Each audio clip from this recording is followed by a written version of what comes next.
Exodus chapter 15, verse 1 to 27. Verse 1.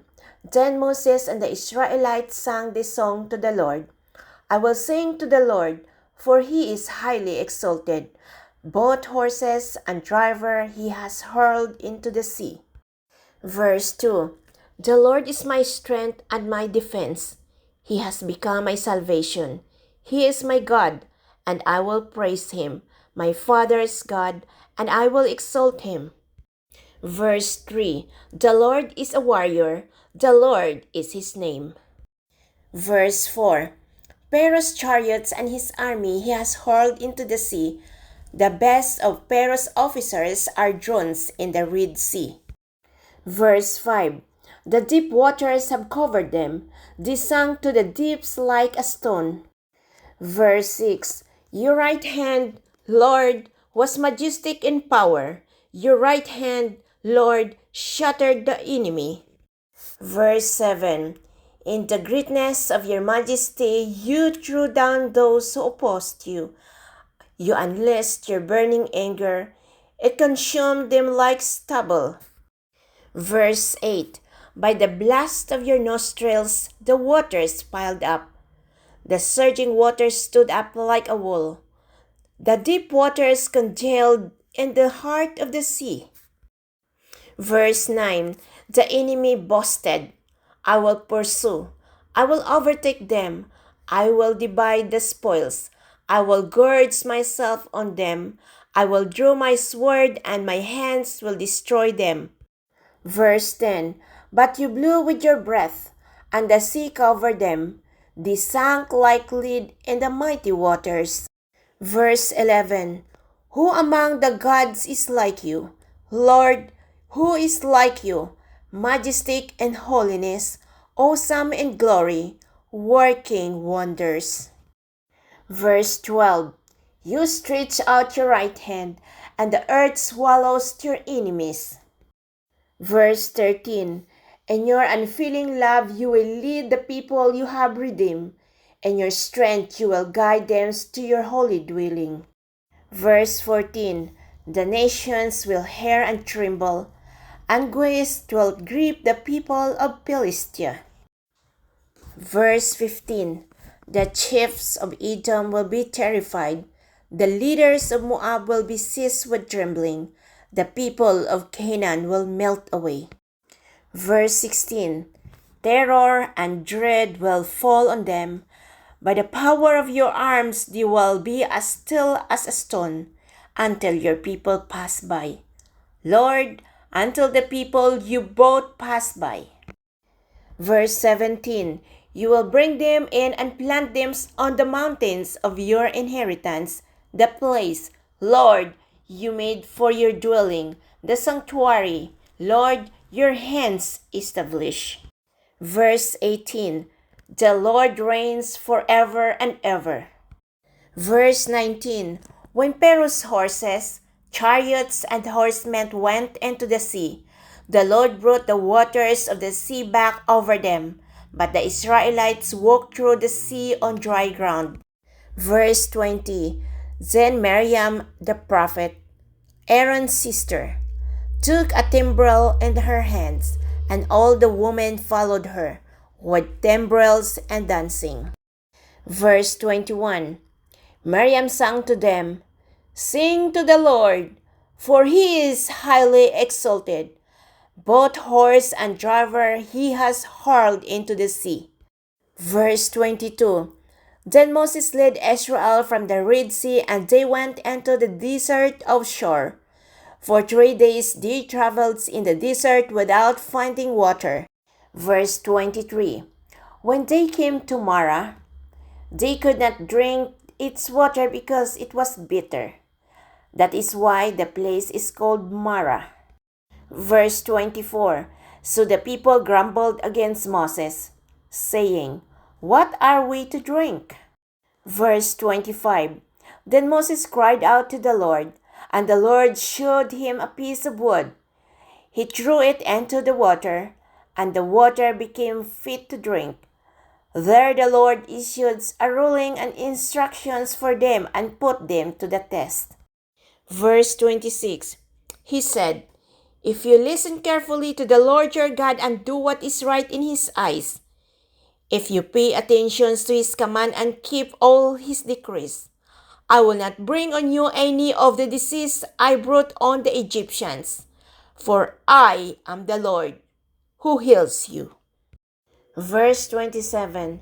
Then they came to Elim, where there were 12 springs and 27 palm trees, and they camped there near the water. Exodus chapter 16, verse 1 to 36. Verse 1. The whole Israelites community set out from Elim and came to the desert of Sin, which is between Elim and Sinai, on the 15th day of the second month after they had come out of Egypt. Verse 2. And the desert, the whole community grumbled against Moses and Aaron. Verse 3. The Israelites said to them, "If only we had died by the Lord's hands in Egypt. There we sat around pots of meats and ate all of the food we wanted. But you have brought us out into this desert to starve this entire assembly to death." Verse 4. Then the Lord said to Moses, "I will rain down bread from heaven for you. The people are to go out each day and gather enough for that day. In this way, I will test them and see whether they will follow my instructions." Verse 5. On the 6th day, they are to prepare what they bring in, and that is to be twice as much as they gather on the other days. Verse 6.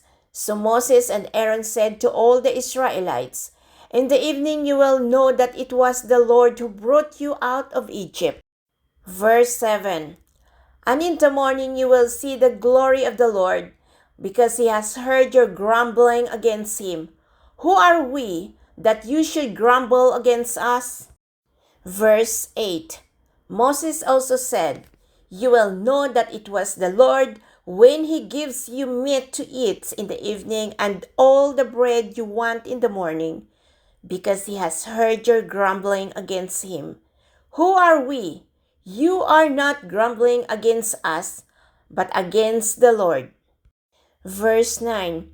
Then Moses told Aaron, "Say to the entire Israelite community, 'Come before the Lord, for He has heard your grumbling.'" Verse 10.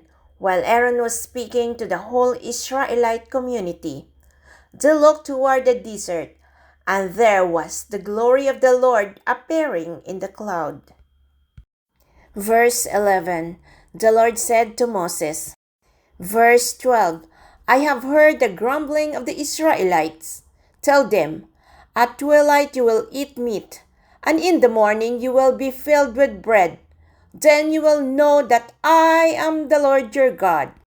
Verse 13. That evening quail came and covered the camp, and in the morning there was a layer of dew around the camp.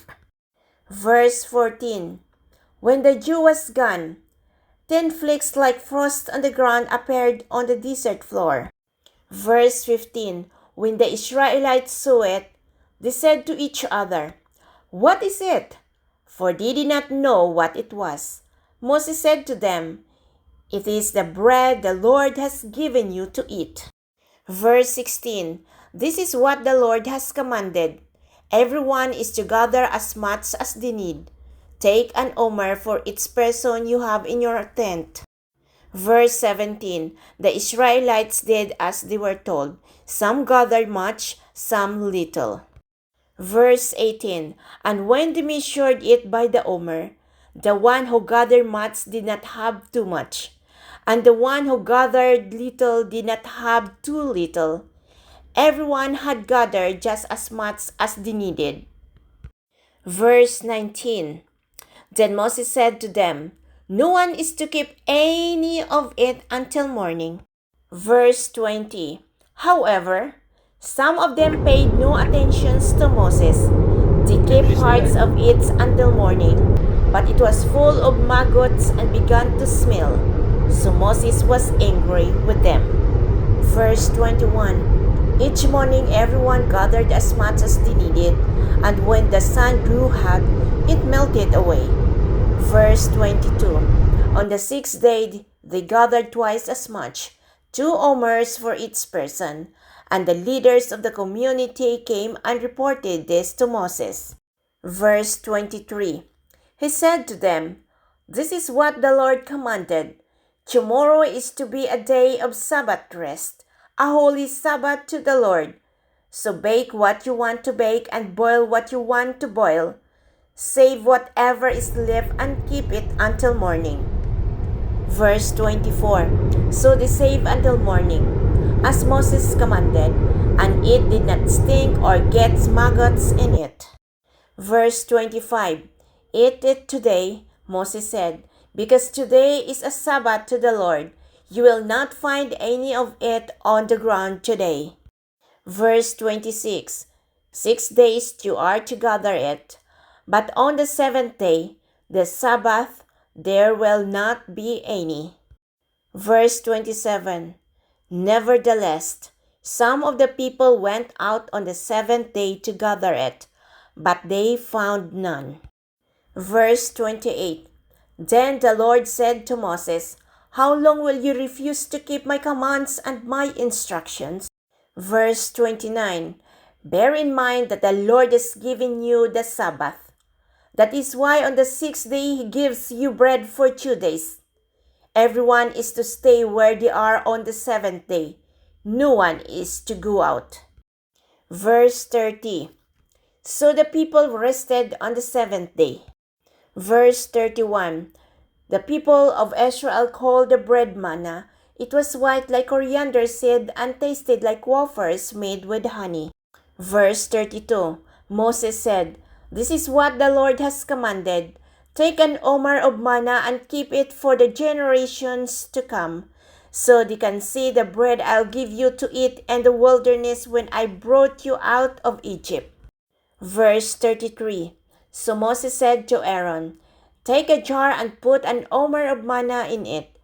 Then place it before the Lord to be kept for the generations to come." Verse 34. As the Lord commanded Moses, Aaron put the manna with the tablets of the covenant law, so that it might be preserved. Verse 35.